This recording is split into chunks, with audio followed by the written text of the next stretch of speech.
Would you wait for someone every week for years with nothing but hope and the memory of a promise?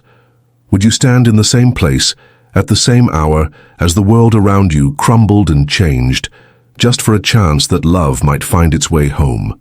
On a chill spring evening in 1944, the coppery dusk seeped through the glass canopy of Paddington Station, painting the iron pillars and battered platform signs with a weary orange glow.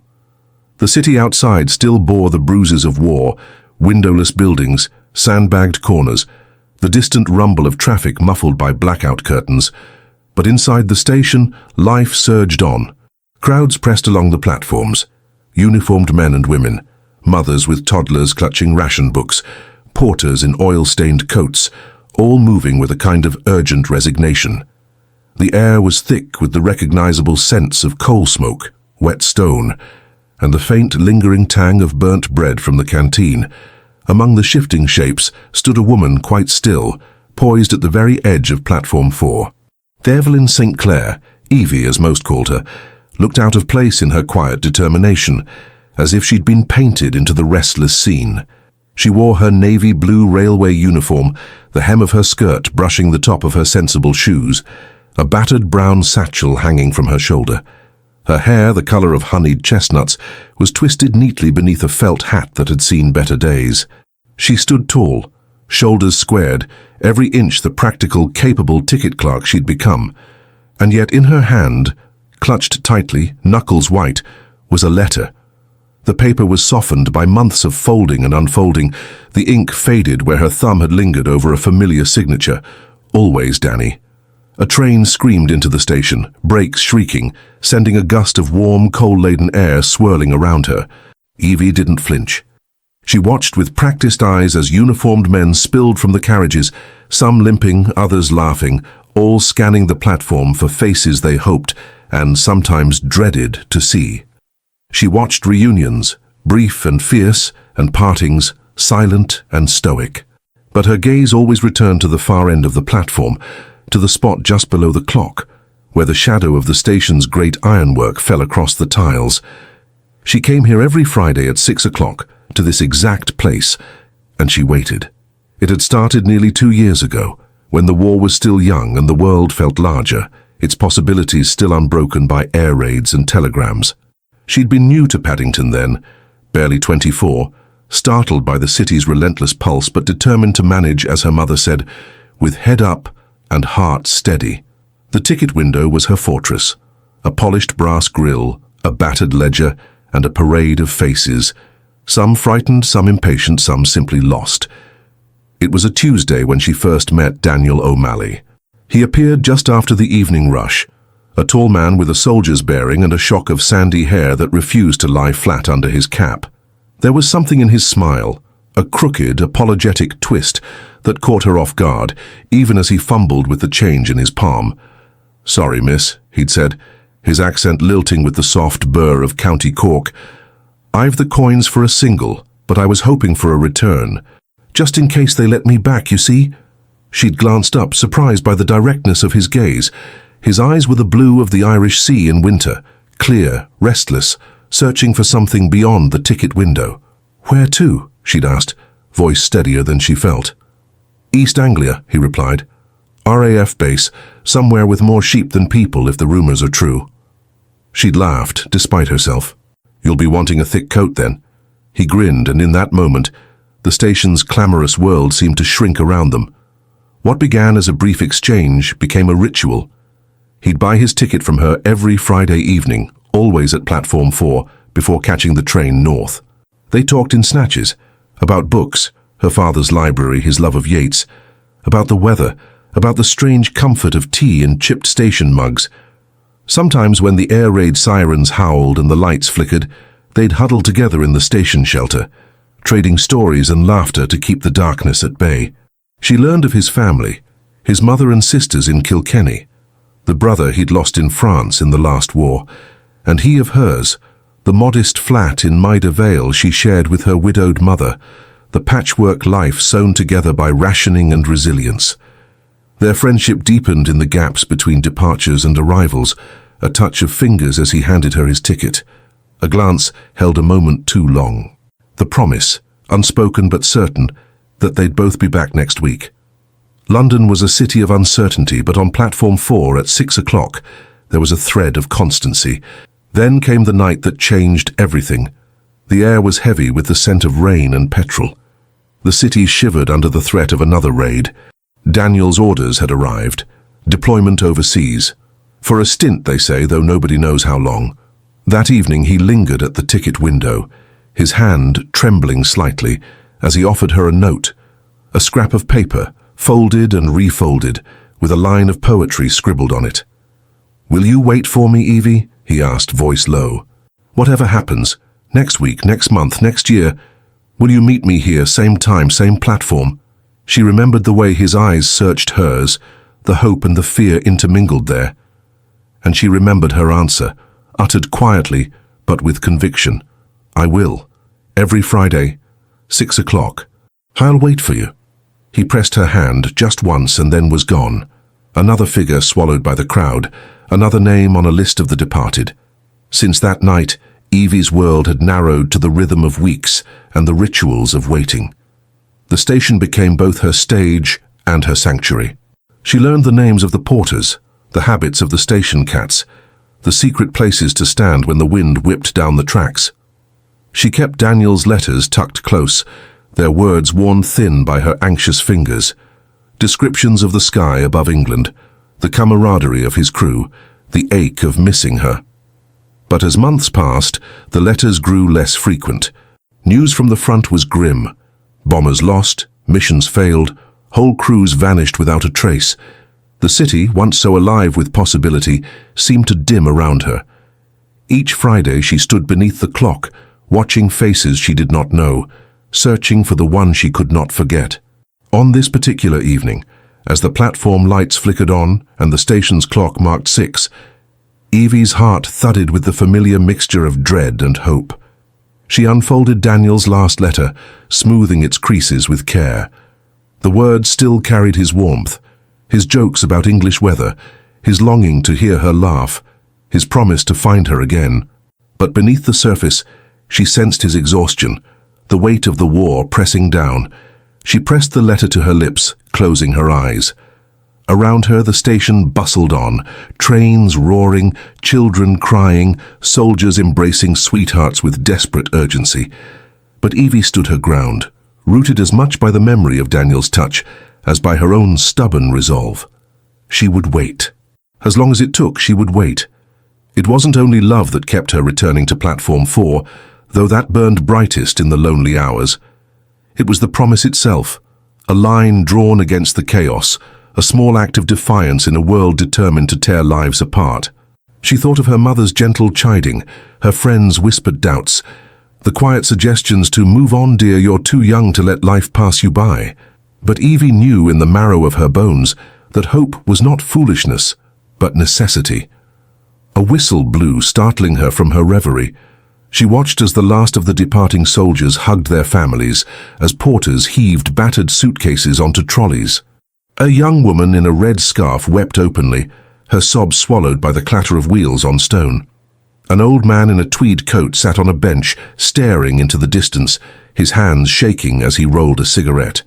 The city outside thundered on, sirens, searchlights, the distant clatter of anti-aircraft guns. But within the boundaries of the platform, time seemed to pause. Evie remembered the first night of the Blitz, how she'd huddled in the underground shelter with Daniel, both pretending not to notice the dust sifting down as bombs fell above. He'd recited poetry to her, his voice steady despite the trembling of his hands. "We are made for this, Evie," he'd said, as if speaking not only of the war, but of the stubborn, fragile heart. For waiting, for hoping, for believing in the promise of tomorrow. She opened her eyes, blinking away the sting of tears. The platform was nearly empty now, save for a few stragglers and the distant echo of a porter's whistle. She checked her watch. 6:17. Daniel was not coming tonight. He had not come for many, many Fridays. But still she lingered, unwilling to step away from the place where hope lived, however faintly. She turned the letter over in her hands, tracing the faded ink. The words blurred, but the promise remained. "Every Friday, 6 o'clock. I will wait for you." Outside the station, the sky was darkening, the city bracing for another uncertain night. But on platform 4, beneath the glow of the gas lamps and the watchful eyes of the station clock, Evie St. Clair stood alone and unbroken, her heart bound to the memory of a promise and a love that refused to be extinguished by war. And so, week after week, as trains arrived and departed, as the world tilted between hope and despair, Evie waited. For Daniel. For peace. For a tomorrow where promises, however fragile, might yet be kept. Every Friday at 6 p.m., as if the war-torn city itself kept count with her, Evelyn St. Clair, Evie to her family and the few friends who dared to be close, walked the same path from her tiny Maida Vale flat to Paddington Station. Rain or shine, through the hush of snow and the rattle of falling bombs, she wove through London's wounded streets, always arriving at platform 4 with 5 minutes to spare.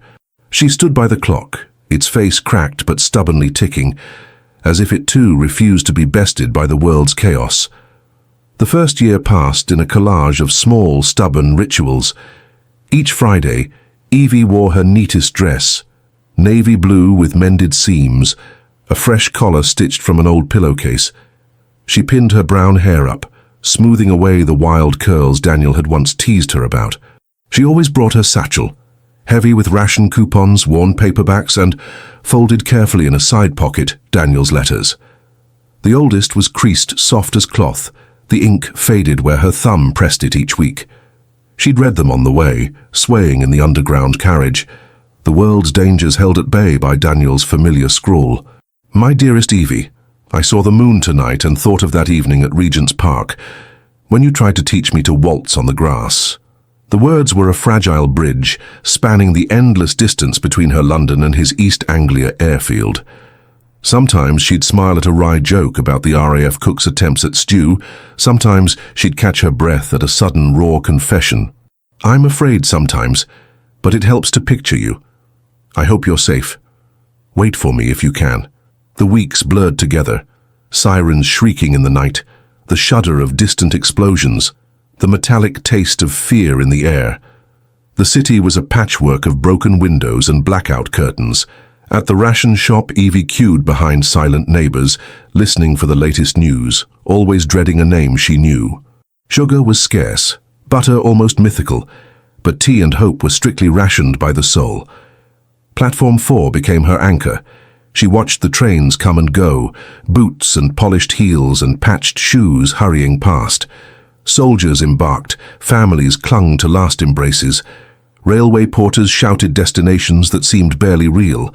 Bath, Bristol, Exeter, places that existed somewhere beyond the war's reach. Sometimes a young woman with a tired child would meet Evie's eyes, and they'd share a nod of silent understanding. Lovers waited as she did, or else they wept, their faces turned away from the world. Through it all, Evie waited. And Daniel's letters came. At first every fortnight, then once a month, sometimes late, the envelopes battered and postmarked from strange outposts. RAF Mildenhall, RAF Lakenheath. He wrote of endless sorties over France, the roar of engines, the cold that seeped through every seam of his uniform. He wrote of the men he flew with, Big Bill who snored, young Freddie who drew pin-ups and recited poetry, and the quiet camaraderie that came from facing death together. Tell me about London, he asked, and your week, and the shopkeeper who always tries to shortchange you on eggs. But as 1943 wore on, the letters thinned. Weeks passed in silence. Rumours swept through London, of heavy losses, of bombers that never returned, of names blotted out on the rolls. Evie would grip her satchel tighter, her heart pounding as she scanned the casualty lists in the Times. Sometimes she'd see a familiar surname and feel relief, quickly chased by guilt for the families who wouldn't see theirs come home. On Fridays, she stood on platform 4, her gaze fixed on the arrivals. The station's echoing vault felt emptier each month. Even the porters' jokes lost their edge, their eyes too often red-rimmed, their laughter forced. She learned to recognize other regulars, the mother who waited for her son's leave, the old man who saluted every passing soldier, the girl with the limp who always brought a yellow rose. Their presence was a comfort and a quiet rebuke. She was not alone in her vigil, though the waiting sometimes felt endless. Her own circle grew smaller. Friends from the ticket office drifted away, some married, some moved to the countryside, some lost in the Blitz. Her mother, practical as ever, wrote from Bournemouth, "You're young, Evelyn. Daniel would want you to live. You mustn't waste your life on a promise." Evie answered with polite half-truths. She wrote of her work, the ration lines, the constant repairs to her flat, never of the ache that gnawed at her each Friday evening, never of the way Platform 4 had become both sanctuary and prison. Arthur Hughes, the postman who covered her neighborhood, became a fixture in her life. He was gentle, always patient, with a quiet pride in his blue uniform and a kindness that showed in small gestures. A lifted parcel left on her step when her hands were full, a loaf of bread quietly passed along when the shops were bare. He'd lost his left ring finger at Dunkirk and wore the absence like a badge. Sometimes when he delivered a letter, especially one with the familiar hand, he'd offer a warm, understanding smile as if he knew how precious those scraps of hope could be. One afternoon in late summer, Evie found herself trapped in a ration shop as the air raid sirens began. The lights flickered out, and the world shrank to the scent of damp wool and coal smoke. The shuffle of bodies pressed together in the darkness. She clutched her coupons, her breath shallow. Someone's child whimpered. An old woman began to pray softly. Above them, the distant thump of bombs was a reminder of how thin the line between waiting and losing could be.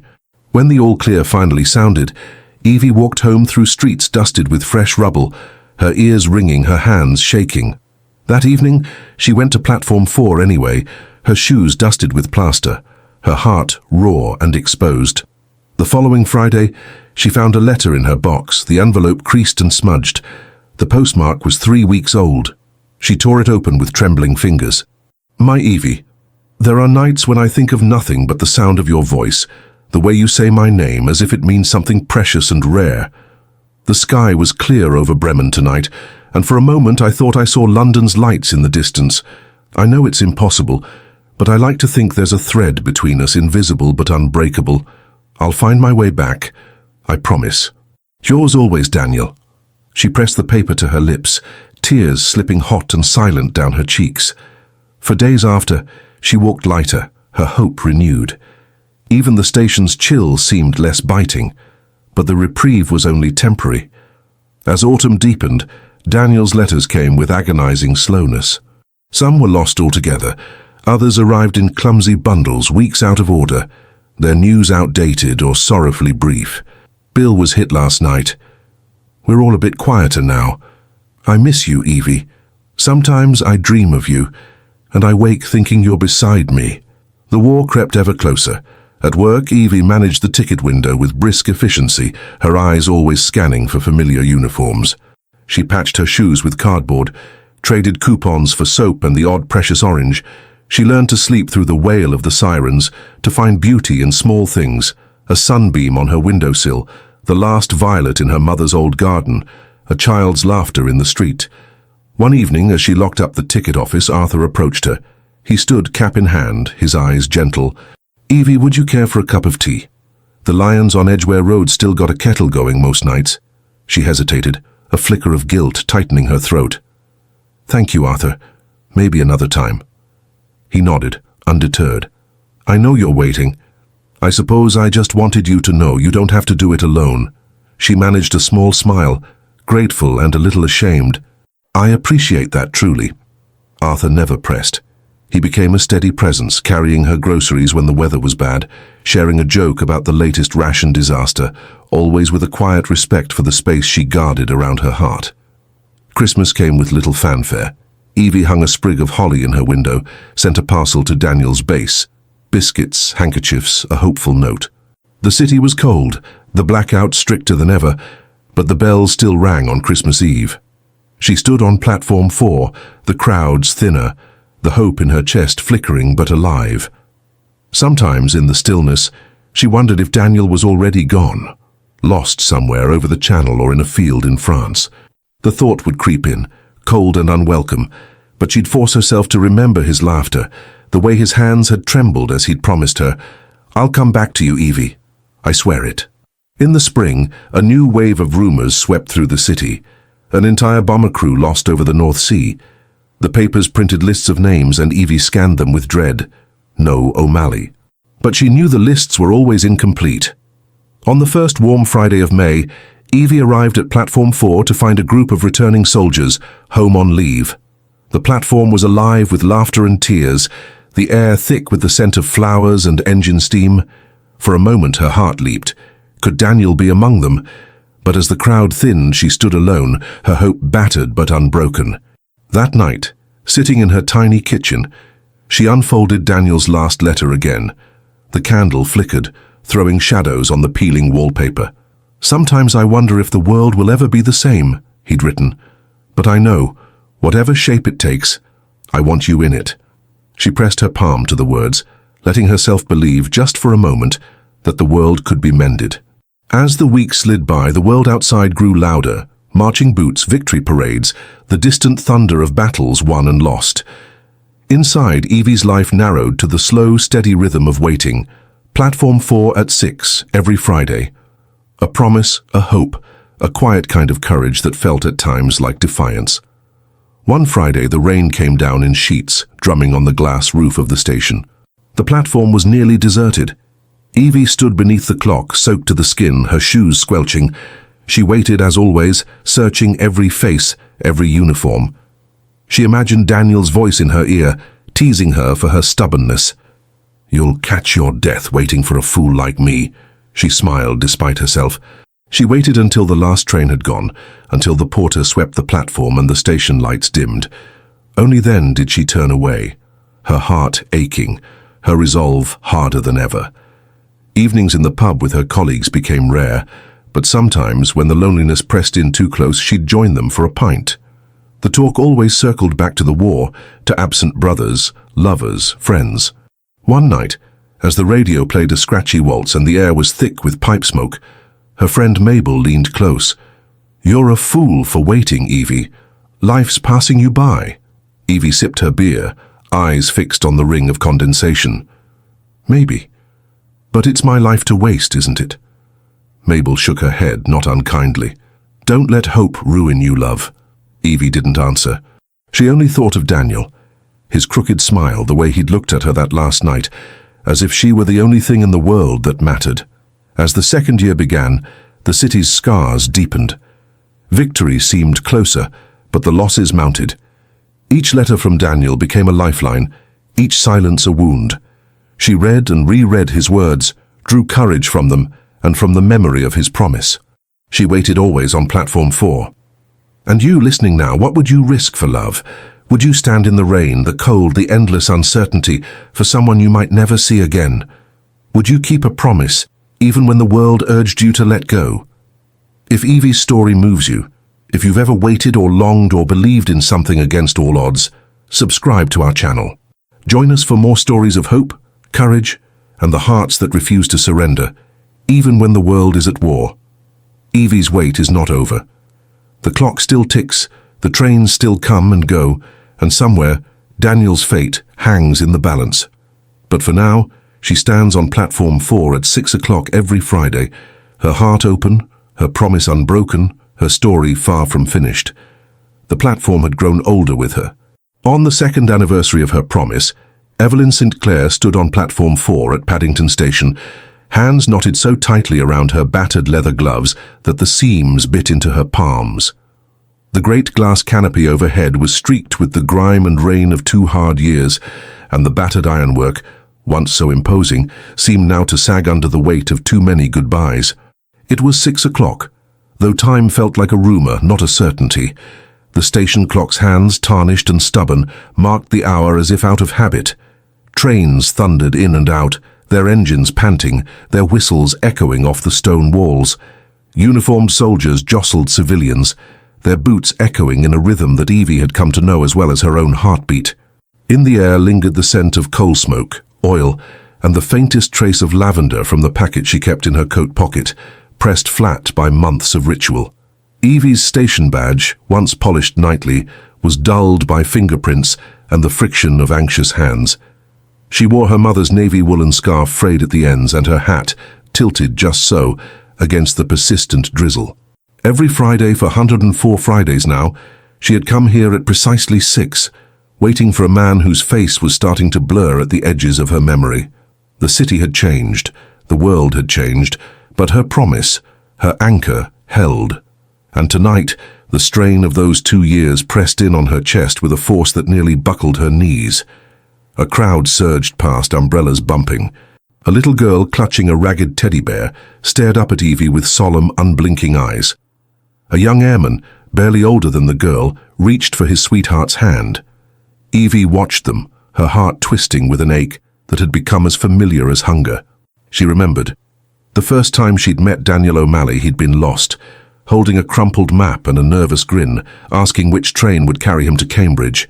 He'd called her miss with a lilt that softened the word, then laughed when she corrected him. "It's Evie, actually." His eyes, a curious, unguarded green, had flicked over her name badge, and in that instant, she'd felt something shift in the air between them. It had been a year of air raids and ration queues, of sleepless nights spent in the underground, but somehow Daniel had made it all seem bearable. He'd taught her to find small joys in the midst of chaos, the taste of black market chocolate, the soft hush of snowfall on blackout nights, the warmth of his hand in hers as bombers droned overhead. But that was before the letters grew sparse, before the rumors of downed bombers in East Anglia, before the silence. Evie's last letter from Daniel was dated 4 months ago. The envelope had been readdressed twice, the ink blurred where rain had soaked through. He'd written of hope, of home, of dreams for someday, when all this is over. But then, nothing. No word, no telegram, not even the impersonal form letter that so many other women had received. Only silence and the ache of not knowing. Each Friday she stood here, her hope a fragile thread. Each Friday she replayed their last night together, how he'd kissed her on the platform, his hands trembling, saying, "I'll find you, Evie, no matter what. Wait for me." How she'd whispered, "Always. Here. At 6. And how, as his train vanished into the night, she'd felt both infinite and utterly alone. Now, as the station lights flickered on, the platform seemed emptier than ever. She glanced at the clock. 6:03. Her heart fluttered, then dropped. The crowd thinned. The wind picked up, curling around her ankles. She pressed her lips together, refusing to let herself cry. Not here. Not after all this time. Behind her, hurried footsteps. She turned, half expecting, half dreading to see Arthur. Arthur had become a fixture in her life, as steady and reliable as the mail he delivered. He was gentle, with kind brown eyes and a patience that made her ache in a different way. He'd never pressed. He just waited, offering her a smile, a cup of tea, a listening ear. Tonight, he stood at the edge of the platform, his cap in hand, watching her with an expression that was equal parts hope and apology. He approached, his voice soft. "Evening, Evie. You're out later than usual." "It's getting cold." She nodded, unable to meet his gaze. "I suppose I lost track of time." Arthur hesitated, then offered her a paper-wrapped parcel. "A bit of cake, from Mrs. Woodward's. Not much, but, well, it's Friday." Evie managed a smile, the kind that doesn't quite reach the eyes. "Thank you, Arthur, that's kind." They stood in silence, the station's noise retreating into the distance. Arthur cleared his throat. "Evie, I know I've no right to ask, but it's been 2 years of waiting, of hoping, sometimes—" He stopped, searching her face for something she couldn't give. "You've a life to live. You don't have to stand here alone." Evie looked away, the ache in her chest sharpening. "He promised," she whispered, more to herself than to Arthur. "And I promise too." Arthur's voice was gentle but firm. "Promises sometimes, they can hurt more than they help, Evie. You haven't heard from him in months. You don't have to keep suffering." Tears pricked at her eyes, unbidden. She blinked them away, furious with herself. "I don't know how to stop," she admitted. "If I give up, what does that make me?" Arthur stepped closer, his presence warm, steady. "It makes you human. It means you survived." For a moment, Evie allowed herself to imagine it, letting go, moving on, accepting that Daniel might never return. She pictured a life with Arthur, kind, safe, predictable, No more waiting, no more heartache. Just the quiet comfort of someone who cared. But then, as she drew in a shaky breath, a commotion rippled through the far end of the platform. A porter shouted, "Make way!"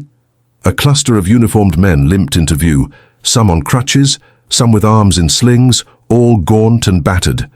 They moved slowly like ghosts, their faces pale under the flickering lights. Evie's heart stuttered. She scanned the group, her eyes drinking in each detail, the set of a jaw, the angle of a shoulder. And then, at the very back, leaning heavily on a cane, she saw him, Daniel. He was thinner, older, his face marked by a jagged scar above one brow. His uniform hung loose on his frame, and his eyes, those familiar green eyes, were shadowed and wary. But it was him, alive. For a heartbeat, the world narrowed to a pinpoint. The roar of the trains, the hum of the crowd, even Arthur's steady presence, all faded. There was only Daniel, moving haltingly toward her, disbelief and hope warring across his face. Evie's knees nearly buckled. She pressed a fist to her mouth, willing herself to move, to run, but she was rooted in place by shock and a fear so sharp it felt like joy. Daniel saw her, and something inside him seemed to give way. He tried to smile, but his lips trembled. He limped forward, the cane tapping out a staccato rhythm. Arthur stepped back, his eyes wide with surprise and, yes, Evie saw it, pain. Daniel stopped a few feet from her. He looked at her as if he feared she might vanish if he blinked. "Evie?" His voice was hoarse, uncertain. She stared at him, tears streaming down her cheeks now, uncaring who saw. "Daniel." It came out as half sob, half laugh. He nodded, swallowing hard. "I promised I'd find you, didn't I?" Evie closed the distance between them, her gloved hands reaching for his face, tracing the lines she remembered, and the new ones she didn't.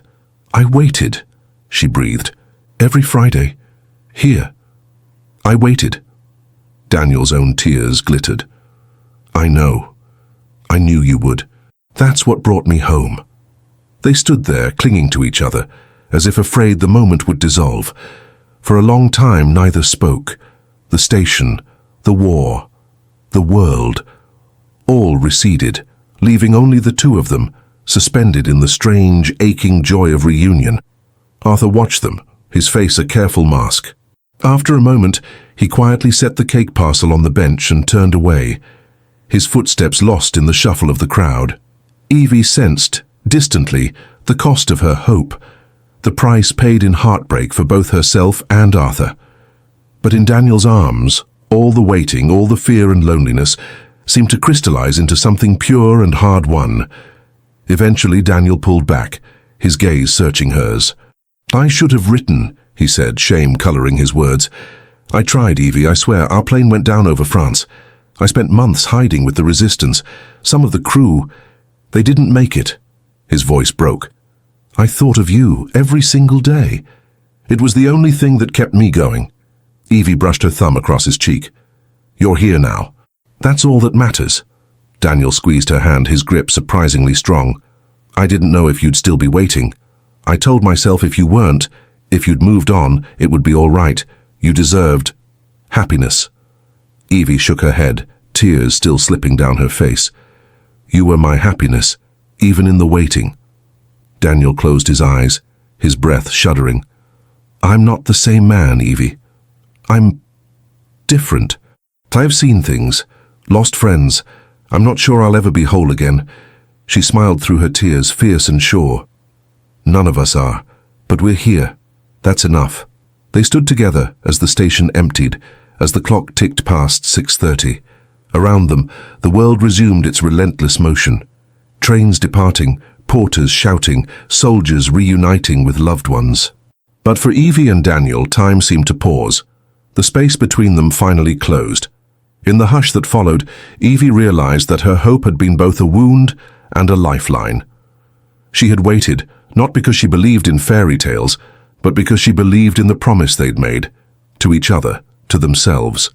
In a world shattered by war, that promise had been a small, stubborn act of defiance.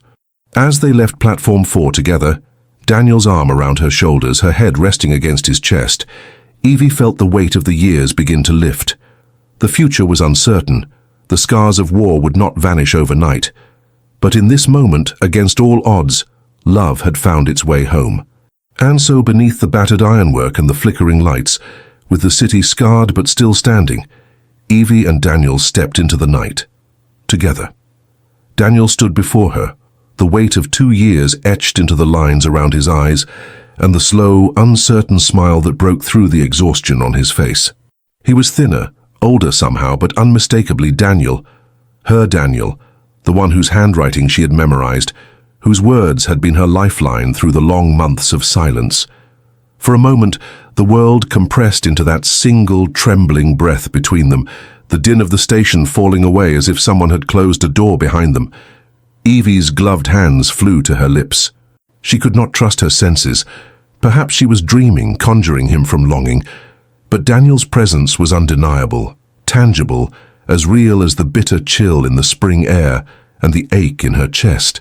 He reached for her hesitantly, as though she might vanish if he moved too quickly. "Evie," he said, his voice rough with fatigue and emotion. "I didn't know if I'd make it back. But every night, every time I thought I couldn't take another step, I'd picture you standing right here. I'm sorry it took so long." Tears spilled down Evie's cheeks, warm and unchecked. She closed the space between them, slipping her arms around his waist, feeling the solidity of bone and muscle beneath the threadbare RAF greatcoat. The station's bustle returned slowly, the distant screech of a train's whistle, the murmur of travelers, but in the circle of Daniel's arms, Evie was untouched by it all. She was home. They stood that way until Arthur, who had quietly withdrawn to the edge of the platform, caught Evie's eye. He offered her a gentle, understanding smile. There was no bitterness in his expression, only acceptance, a quiet acknowledgement of love's unpredictable path. Evie mouthed a silent thank you, gratitude swelling in her chest for the kindness that had carried her through her darkest hours. The days that followed felt both surreal and achingly real. Evie and Daniel wove themselves back into each other's lives with the fragile tenderness of survivors. There were moments when Evie startled awake in the night, afraid that the happiness she'd found was only a fleeting dream. She would reach out, and Daniel's fingers would close around hers, grounding her in the present. Daniel spoke little about his months missing in action. Sometimes in the hush between midnight and dawn, he would recount fragments, nights spent hiding in French barns, the kindness of strangers, the constant ache of uncertainty. Evie listened, her hand in his, offering the solace of her presence rather than words. She understood that some wounds could not be healed by explanations. Yet in the sunlight that filtered through her small Maida Vale flat, they found laughter again. Daniel helped hang blackout curtains and fix a leaky tap. He brewed tea with a reverence that made Evie chuckle, as if the ritual itself might keep the world at bay. They walked through bomb-damaged streets, marveling at the stubborn crocuses forcing their way through cracks in the pavement. "Hope's a funny thing," Daniel mused one morning, watching a pair of sparrows flutter through the rubble. "It hangs on even when you think you've nothing left." Evie's return to work at Paddington Station brought a new sense of purpose. The familiar clatter of trains and the press of travelers, once a backdrop to her waiting, now felt alive with possibility. Word of Daniel's return traveled quickly among her colleagues, who greeted him with cautious warmth and whispered awe. Some evenings after her shift, Daniel would meet her at Platform 4, his presence transforming the ordinary into the extraordinary. But the war was not yet over, and Daniel's future was uncertain. The RAF required his return, though his injuries and time away would keep him grounded for a while. The couple faced bureaucratic hurdles, medical examinations, and the lingering spectre of loss. Yet they navigated these challenges together, bolstered by the memory of what they had already survived. One evening, as they strolled along the Thames, Daniel paused beneath a lamplight, the city's fractured skyline looming behind him. "I used to think waiting was the hardest thing in the world," he said, his voice soft. "But now I see. Waiting is an act of hope. It's choosing to believe in something you can't see. You taught me that, Evie." Evie pressed a hand to his cheek, tracing the faint scar above his eyebrow. "I was afraid too," she admitted.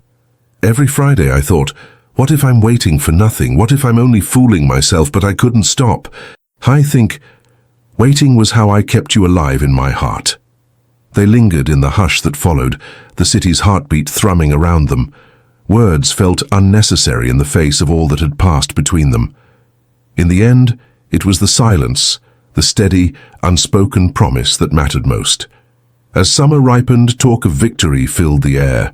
Londoners, battered but unbroken, began to imagine a world beyond ration books and sandbags.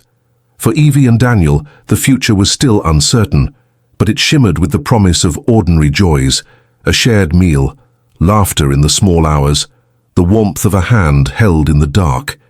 Evie's ritual at Platform 4 became a memory, a private legend she carried with her. Sometimes she would pass through the station and pause at the spot where she had waited, heart pounding for so many Friday evenings. The echoes of longing and hope lingered there, woven into the iron and stone, a testament to all those who had waited for loved ones through the chaos of war. One evening, as the golden hour washed the city in light, Daniel joined her on the platform. He slipped his arm around her shoulders, drawing her close. "Do you ever regret it?" he asked quietly. "The waiting?" She shook her head, a gentle smile curving her lips. "Not for a moment. I learned who I was here. I learned what love truly means." He kissed her temple, and together they watched as a train rumbled in, its whistle splitting the evening hush. Around them the world moved on, lovers reunited, families embracing, strangers passing by with their own secrets and hopes. Evie and Daniel stood side by side, not as people suspended in longing, but as survivors, proof that even in the darkest times love can endure, transformed by waiting, strengthened by hope. And as dusk settled over Paddington Station, Evie looked out across the crowd and saw herself reflected in the faces of countless others, those who wait, who hope, who love in spite of everything. She realized that her story was not hers alone, but part of something larger, a tapestry of courage and longing that defined a generation. If you've ever waited for someone, held onto hope when all seemed lost, or found strength in the quietest acts of love, then you know the truth at the heart of this story. Sometimes the waiting changes us. Sometimes it saves us. If you were moved by Evelyn and Daniel's journey, by the power of hope, the endurance of love, and the courage to wait even in the face of uncertainty, share your thoughts in the comments below. Have you or someone you know ever waited for love through hardship? I'd love to hear your stories. If this tale touched your heart, please give it a like, subscribe for more unforgettable true stories, and tap the notification bell so you never miss a moment of courage, longing, and hope. Because love stories like this, yours, mine, and all those yet to be told, remind us that the human spirit endures even in the darkest of times. Thank you for listening, and remember, sometimes the bravest thing we can do is simply to wait,